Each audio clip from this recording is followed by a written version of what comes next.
ನಂಬಿಕೆ.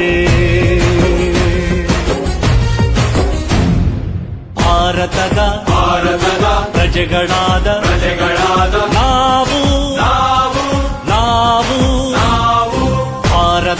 ಭಾರತದ ಪ್ರಜೆಗಳಾದ ನಾವು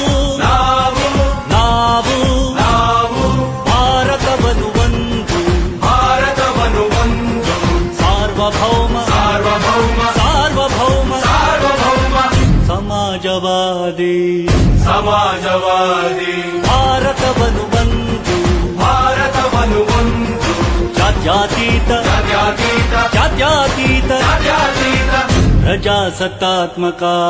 ಪ್ರಜಾಸತ್ತಾತ್ಮಕ ಗಣರಾಜ್ಯವನ್ನಾಗಿ